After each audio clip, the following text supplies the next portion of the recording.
नमस्कार दोस्तों, हमारे चैनल में आप सभी का स्वागत है। अक्सर समाज उन्हीं रिश्तों पर उंगली उठाता है जहां त्याग और मजबूरी साथ साथ चलते हैं, और ऐसा ही मेरे साथ हुआ था जब मैंने अपनी बहन की शादी अपने देवर से करवा दी थी। क्योंकि मेरा ससुराल बहुत अमीर था और सबको लगा कि हमने यह फैसला लालच में लिया है। लोग हमें रस भरी निगाहों से देखने लगे, लेकिन किसी ने यह नहीं पूछा कि उस फैसले के पीछे कितनी मजबूरी और दर्द छिपा था। शादी के अगले दिन जब मैं अपनी बहन को नाश्ते के लिए बुलाने उसके कमरे की ओर जाने लगी, तो देवर ने मुझे रोक दिया और बोला, भाभी धीरे बोलिए, मेरी पत्नी की नींद खराब हो जाएगी। उसकी बात सुनकर मुझे अच्छा लगा कि वह मेरी बहन का इतना ख्याल रख रहा है। लेकिन जब 3 दिन तक मेरी बहन कमरे से बाहर नहीं निकली, तो मेरे मन में घबराहट होने लगी और मैं सीधे उनके कमरे में चली गई। मगर वहां का मंजर देखकर मेरे पैरों तले जमीन खिसक गई। इधर आज मौसम खुशनुमा था, लेकिन मेरी माँ बहुत परेशान थी क्योंकि उन्हें मेरी शादी की तैयारी करनी थी। पिछले 2 वर्षों से मेरी शादी पापा के दोस्त के बेटे अजित से तय थी, मगर किसी न किसी बहाने से वे लोग शादी टालते जा रहे थे। एक दिन पापा के दोस्त हमारे घर आए और बोले कि बच्चों की शादी बहुत दिन से तय है, अब देर नहीं करनी चाहिए और श्वेता व अजित की शादी जल्द कर देनी चाहिए। उनकी बात सुनकर घर में खुशियों का माहौल बन गया और शादी की तैयारियां जोर शोर से शुरू हो गई। मैं भी बेहद खुश थी क्योंकि अजित से सगाई के बाद मैं उसे दिल ही दिल में अपना जीवन साथी मान चुकी थी। माँ बाजार जाने ही वाली थी कि अचानक बारिश शुरू हो गई और वे परेशान होकर बैठ गए। उन्होंने कहा, मैंने जल्दबाजी में ससुराल वालों से 1 महीने में शादी का वादा कर दिया है, लेकिन सब तैयार हो पाएगा या नहीं मुझे नहीं पता। मैंने माँ को ढांढस बताया कि धीरे धीरे सब हो जाएगा और अगर कुछ कमी रह भी गई तो वे लोग हमारा मजाक नहीं उड़ाएंगे, क्योंकि रिश्ता दोस्ती का है। तभी घर के दरवाजे पर दस्तक हुई। छोटी बहन रचना ने दरवाजा खोला और सामने आई महिला को देखकर मुस्कुराकर बोली, आंटी आप बहुत अच्छे समय पर आई हैं। मैं अभी पकोड़े ही बनाने वाली थी। आंटी ने हंसते हुए कहा कि पहले मैं तुमसे मिलना चाहती थी। मैंने उनका गर्मजोशी से स्वागत किया, लेकिन उनका व्यवहार मुझे कुछ अजीब लगा। वे मेरे होने वाली सास थी जो अक्सर हमारे घर आती जाती थी। वे माँ के पास बैठते हुए बोली कि भगवान ने आपको 2 बेटियां दी है, काश एक बेटा भी दिया होता। उनकी यह बात सुनकर मैं हैरान रह गई और माँ के चेहरे का रंग भी उड़ गया। माँ ने कहा, बहन यह तो ऊपर वाले की देन है, किसी को बेटा देता है तो किसी को बेटी। मैं सच कहूँ तो मैं बेटियां पाकर बहुत खुश हूँ। मुझे कोई गम नहीं है कि मेरा कोई बेटा नहीं है। हम इस बात को टालते जा रहे थे, लेकिन वह बार बार बेटा बेटी को लेकर बातें कर रही थी। मेरी माँ ने बड़ी बेबसी से मेरी तरफ देखा। उन लोगों की बातें सुनकर मुझे ही बोलना पड़ा। मैंने कहा, आंटी आप अभी यह सब बातें छोड़िए और यह बताइए कि शादी में आप क्या पहनने वाली है। आजकल तो दुल्हा दुल्हन के माँ बाप भी ऐसे तैयार होते हैं जैसी उनकी ही शादी हो। आंटी ने मेरी तरफ देखते हुए कहा, पर श्वेता मुझे तुम्हारे लिए बहुत दुख हो रहा है। उनकी बात सुनकर हम माँ बेटी दोनों घबरा गए। फिर मैंने कहा, क्या हुआ आप खुलकर बताइए। उन्होंने कहा, आजकल अजित अपने काम को लेकर बहुत परेशान रहता है। उसके जितने भी दोस्त हैं वे किस्मत के धनी हैं, क्योंकि जहाँ उनकी शादी हुई है उनके साले अच्छे अच्छे पदों पर है और उन्होंने उनकी नौकरी भी लगवा दी है, तो किसी दोस्त का कारोबार उसके साले ने सेट करवा दिया है। अब अजित ने यह जिद ठान ली है कि वह किसी ऐसी लड़की से शादी करेगा जिसके भाई हो और वह अच्छी खासी नौकरी करते हो या बड़े बिजनेसमैन हो।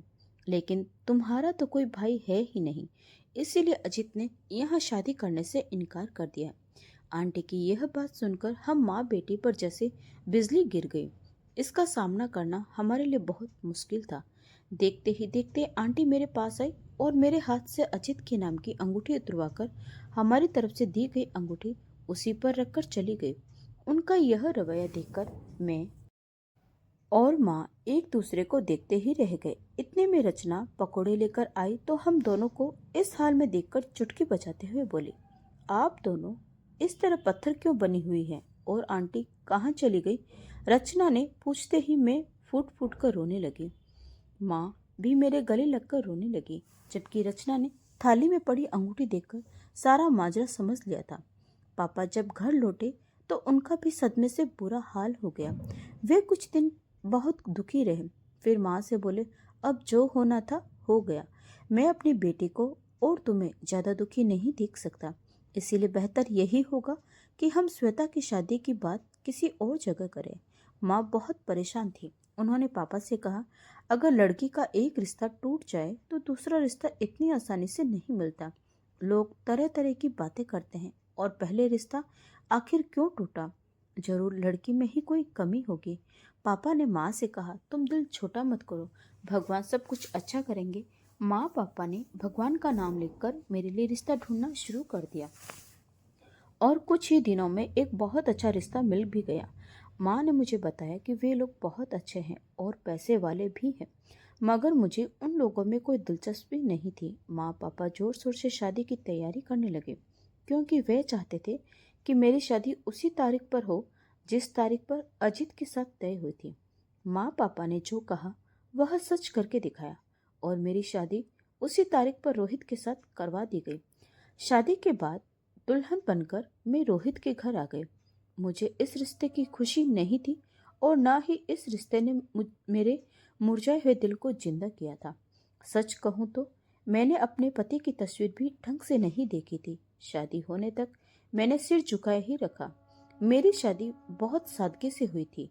जयमाला का तो कोई सिस्टम ही नहीं था, क्योंकि यह सब मैंने ही मना कर दिया था। इसीलिए मुझे यह भी नहीं मालूम था कि मेरा पति दिखता कैसे है।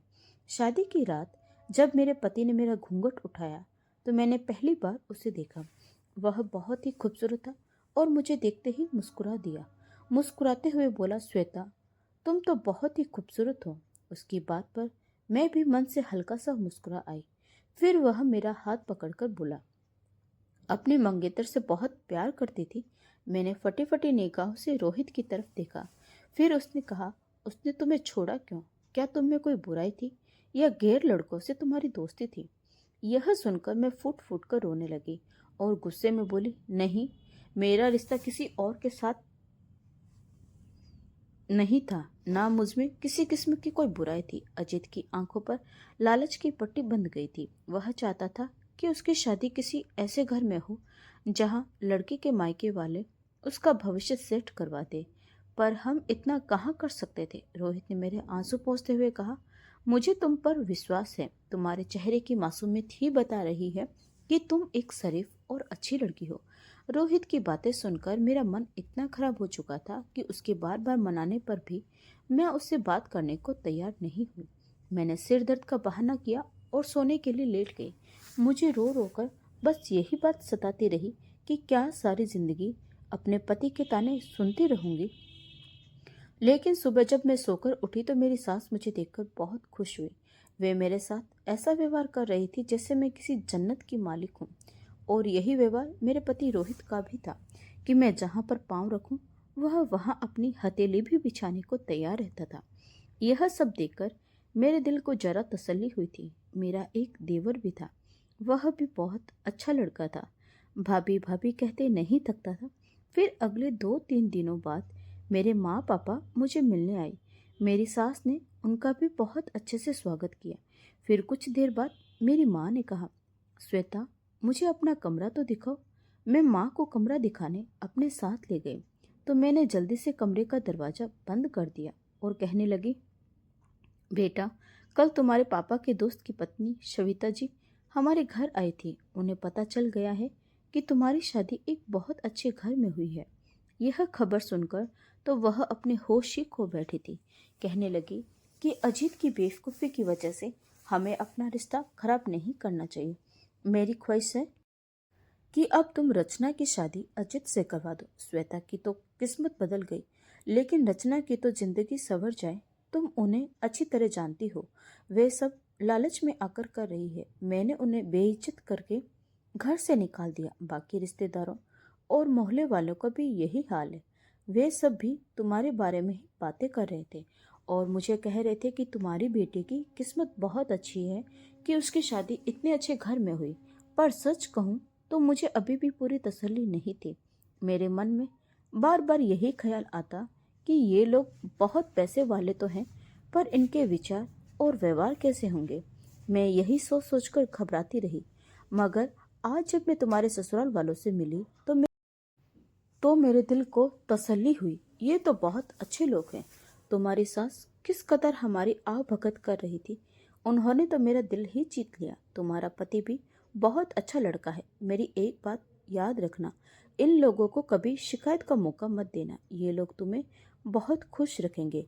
माँ के मुंह से यह सब सुनकर मैं मन ही मन भगवान का शुक्र अदा कर रही थी कि हे भगवान, आपने अच्छा ही किया कि उन लालची लोगों से मेरा पीछा छुड़ा दिया और मेरा रिश्ता इतने अच्छे घर में करवा दिया। माँ पापा कुछ देर बाद घर से वापस चले गए। धीरे धीरे मैंने अपने पति और ससुराल वालों को भी स्वीकार कर लिया और उनसे बहुत प्यार से पेश आने लगी। सब कुछ बहुत अच्छे से चल रहा था।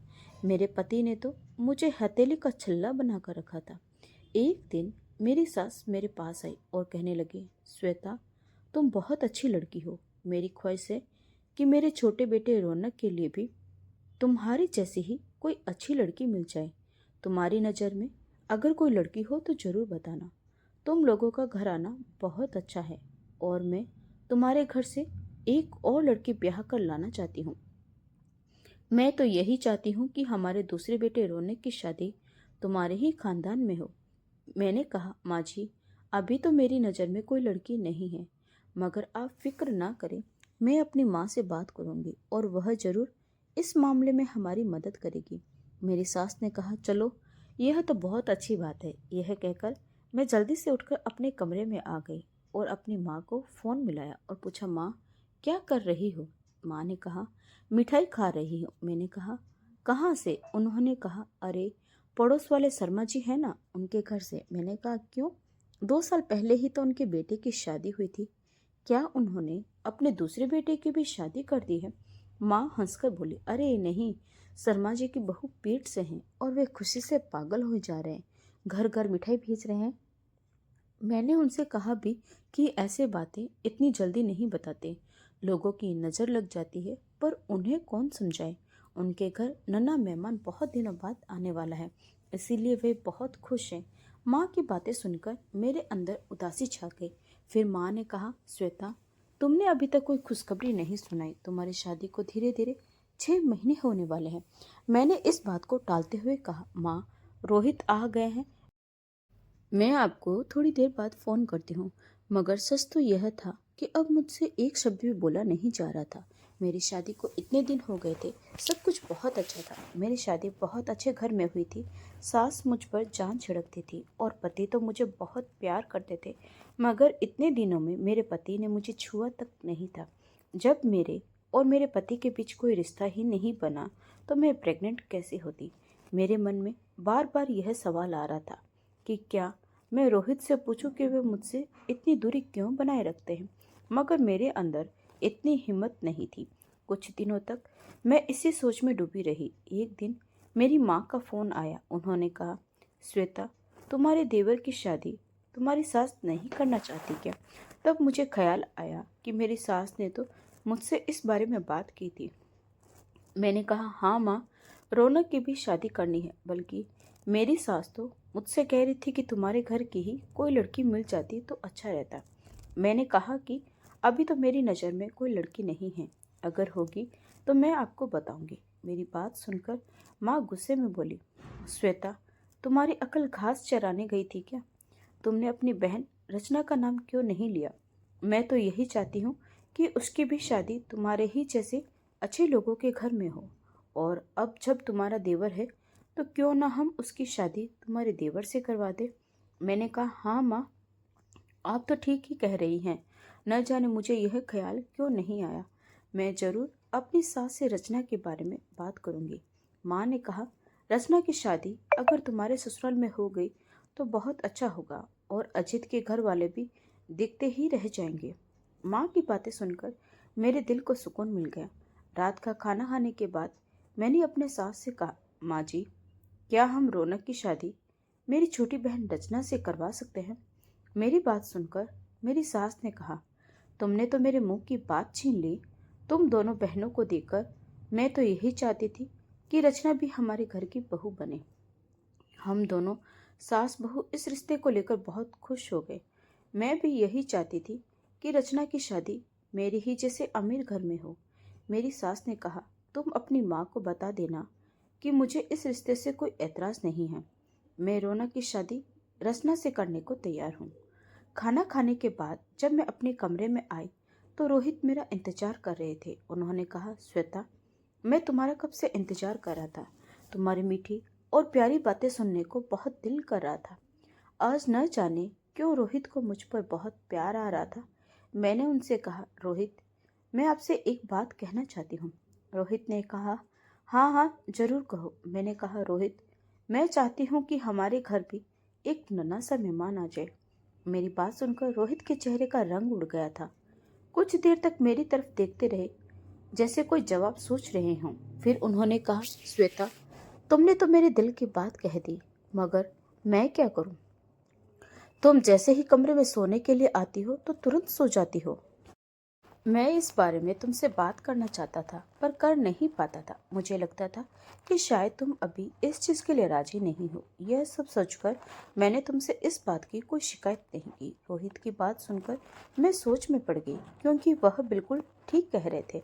न जाने शादी के दिन से लेकर आज तक जैसे ही मैं कमरे में आती हूँ, पता नहीं कैसे मुझे तुरंत नींद आ जाती है और मैं सो जाती हूँ। आज भी मेरी आंखें नींद से बोझिल हो रही थी। हम दोनों पति पत्नी की बातें अधूरी रह गई। सुबह जब मैं सोकर उठी तो मेरे दिल पर बहुत ज़्यादा बोझ था। मैंने देखा रोहित ऑफिस के लिए तैयार हो रहे थे। मैं जल्दी से उठकर बैठ गई और रोहित का हाथ पकड़ते हुए बोली, रोहित, मुझे माफ़ कर दीजिएगा। हमारी शादी को इतने दिन होने वाले हैं और हम अभी तक एक दूसरे से बहुत दूर हैं। आप कभी भी अपने दिल में यह बात मत लाइएगा कि मैं अभी तक अपने पहले मंगेतर को भूल नहीं पाई हूँ और इसीलिए आपसे दूरी बनाकर रखी है। ऐसा कुछ भी नहीं है। आपके प्यार ने मुझे बहुत कुछ भूलने पर मजबूर कर दिया है और मैं कब का उसे भूल चुकी हूँ। मेरी बात सुनकर रोहित ने कहा, तुम चिंता मत करो। मुझे तुम पर पूरा विश्वास है कि तुम्हारे दिल में ऐसी कोई बात नहीं है। यही कहकर रोहित कमरे से बाहर निकल गए। कुछ ही देर में मेरे देवर रौनक और रोहित दोनों ऑफिस चले गए। दोपहर के वक्त माँ और मेरे पापा मिठाई लेकर मेरे घर आए। मेरी सास ने उनका स्वागत किया और उसी दिन मेरी छोटी बहन रचना की शादी मेरे देवर रौनक से तय हो गई। मेरी सास ने मेरी माँ से कहा, बहन जी, भगवान का दिया हुआ मेरे पास सब कुछ है। मुझे आपसे दहेज में कुछ भी नहीं चाहिए। आप दो जोड़े में अपनी बेटी को मेरे घर विदा कर दीजिएगा। यह बात सुनकर मैं और मेरे घर वाले बहुत खुश हुए। मेरी सास ने कहा, मैं चाहती हूँ कि इस रिश्ते में ज़्यादा देर ना हो और जल्द से जल्द रचना की शादी रौनक से करवा दी जाए। मुझे लगा माँ पापा कहेंगे कि हम इतनी जल्दी तैयारी नहीं कर पाएंगे, मगर मेरे घर वालों ने भी हाँ कर दी कि ठीक है, हमें आपकी यह शर्त मंजूर है। माँ पापा की बात सुनकर मुझे हैरानी तो बहुत हुई, लेकिन क्या कर सकती थी, क्योंकि मेरा देवर एक अच्छा लड़का था। वह अपने आप काम से काम रखता था। मुझे उसमें कोई बुराई नज़र नहीं आई। इसीलिए मुझे इस बात की खुशी थी कि चलो मेरी बहन की शादी एक अच्छे लड़के से हो जाएगी। धीरे धीरे करके वह दिन भी आ ही गया जब रचना की शादी मेरे देवर रौनक से हो गई और वह दुल्हन बनकर हमारे घर आ गई। रचना को देखकर मैं बहुत खुश थी कि हम दोनों बहनें मिलजुल कर रहा करेंगी। सुबह हुई तो काफ़ी देर हो गई थी और रचना अपने कमरे से बाहर नहीं आई थी, जबकि मेरा देवर तो कब से उठा हुआ था। मैंने रौनक से कहा कि रौनक, रचना को बुला दो, वह आकर नाश्ता कर ले। रौनक ने मेरी बात को टालते हुए कहा, भाभी, अभी रचना सो रही है, उसे सोने दीजिए। मैं नहीं चाहता कि उसकी नींद खराब हो। पर जब काफ़ी देर हो गई तो रचना कमरे से बाहर नहीं आई, तो मैं चुपके से उसके कमरे में जाने लगी। तभी मेरी सास ने मेरा हाथ पकड़कर रोक लिया और बोली, श्वेता, तुम यह मत समझना कि तुम्हारा देवर बहुत अच्छा है। वह बहुत गुस्से वाला है, इसीलिए बेहतर यही होगा कि तुम उसके कमरे में मत जाओ। मैंने मजबूरी में अपना सिर हिला दिया, लेकिन सच कहूँ तो मुझे रचना पर भी गुस्सा आ रहा था। मैंने सोचा कि जब वह सोकर उठेगी तो मैं उसकी बहुत क्लास लूँगी कि इतनी देर तक कौन सोता है। पर मुझे नहीं पता था कि मेरा यह इंतजार इतना लंबा हो जाएगा। सुबह से दोपहर दोपहर तक शाम हो गई थी, लेकिन रचना अभी तक अपने कमरे से बाहर नहीं निकली थी। मेरे दिल में तो हौल उठने लगे थे। कुछ समझ में नहीं आ रहा था कि क्या करूं। फिर कुछ ही देर बाद रचना अपने कमरे से निकलती हुई नजर आई। यह देखकर मेरे दिल को थोड़ा सुकून हुआ, लेकिन साथ साथ इस बात की हैरानी हुई कि उसने अपना चेहरा क्यों छुपा रखा है। वह किचन की तरफ बढ़ी तो मैं जल्दी जल्दी उसके पीछे पीछे किचन में गई और उसे बोली, रचना, तुम इतनी देर तक क्यों सोई रह गई और इस तरह अपना चेहरा क्यों छुपा रखा है? इधर मुंह करो, सब ठीक तो है। इससे पहले कि मैं आगे बढ़कर रचना के चेहरे से उसका घूंघट उठाती, तभी वह जल्दी से किचन से भागते हुई अपने कमरे में चली गई। मैं भी जल्दी उसके पीछे पीछे गई। तभी उसने अंदर से दरवाजा लॉक कर लिया। उसकी यह हरकत देखकर मुझे बहुत गुस्सा आया और मैं गुस्से में दरवाजा पीटने लगी। दरवाजा पीटते हुए गुस्से से मैं बोल रही थी, रचना, अभी के अभी बाहर निकलो, नहीं तो मुझे बहुत बुरा लगेगा। तभी मेरा देवर वहां पर आ गया। वह गुस्से से मुझे देखता हुआ बोला, भाभी, आप मुझे और मेरी नई नवेली दुल्हन को थोड़ी प्राइवेसी देंगी? सच कहूँ तो मुझे आपसे इस कदर की हरकत की जरा भी उम्मीद नहीं थी। यह सब क्या कर रही हैं आप? मैं भी उसी की जुबान में बोली, मुझे अब और इसी वक्त अपनी बहन से मिलना है। तुम्हें यह बात समझ में आई? तुम्हारी पत्नी वह बाद में बनी है, पहले वह मेरी बहन है। हम दोनों ऊंची ऊंची आवाज में बात कर रहे थे। तभी मेरी सास हम दोनों की आवाज सुनकर वहां आ गई और कहने लगी, क्या हुआ, सब खैरियत तो है ना? मैंने कहा, माँ जी, मुझे मेरी बहन से मिलना है। मेरी सास ने कहा, अच्छा, पहले मुझे कमरे में जाने दो, फिर मैं रचना से पूछती हूँ कि आखिर वह तुमसे क्यों नहीं मिलना चाहती। मेरी सास दरवाजा खटखटाते हुए बोली, रचना बेटा, दरवाजा खोलो। मेरी सास की आवाज़ सुनते ही रचना ने तुरंत दरवाजा खोल दिया और मेरी सास कमरे में चली गई। पर यह सब देखकर मैं बहुत हैरान थी कि रचना ने मेरे कहने पर दरवाजा क्यों नहीं खोला था। थोड़ी देर बाद मेरी सास कमरे से बाहर आई और कहने लगी, श्वेता, रचना ने कहा है कि वह तुमसे ना तो मिलना चाहती है और ना ही कोई बात करना चाहती है। बेटा, तुम दोनों के बीच कोई बात हुई है तो मुझे बताओ। मैंने धीरे से न में अपना सिर हिला दिया और अपने कमरे में चली गई। मेरे दिल में बहुत घबराहट हो रही थी कि बैठे बैठाए मेरी बहन को क्या हो गया। ऐसे ही करते करते 3 दिन गुजर गए। इन 3 दिनों में मैंने एक बार भी रचना की शक्ल नहीं देखी। इस बात को लेकर मैं बहुत परेशान थी कि यह सब मैं अपने माँ बाप को भी नहीं बता सकती थी, क्योंकि यह सब जानकर वे लोग बहुत परेशान हो जाते। मैंने इस बारे में रोहित से बात की थी, पर उन्होंने कहा, यह पति पत्नी के बीच का मामला है। अगर रचना तुमसे नहीं मिलना चाहती है तो इसमें मैं कुछ नहीं कर सकता। जब 3 दिनों तक रचना कमरे से बाहर नहीं आई तो मैं बहुत घबरा गई और कमरे में बैठकर फूट फूट कर रोने लगी। तभी रोहित कमरे में आए और मुझसे पूछने लगे, क्या हुआ, तुम रो क्यों रही हो? मैंने उनसे कहा, जैसे कि आपको पता ही नहीं है, मैं अपनी बहन से 3 दिन से मिल नहीं पाई हूँ और आप पूछ रहे हैं कि तुम रो क्यों रही हो। मैंने उनका हाथ पकड़कर अपने सिर पर रख दिया और पूछा, आप मेरी कसम खाकर बताइए कि आपको इन सब के बारे में कुछ नहीं पता। आखिर इस घर में हो क्या रहा है? कुछ देर तक तो वह मेरी तरफ देखते रह गए। फिर उन्होंने कहा, मेरी एक बात मानोगी? मैंने कहा, हाँ हाँ, क्या बात है?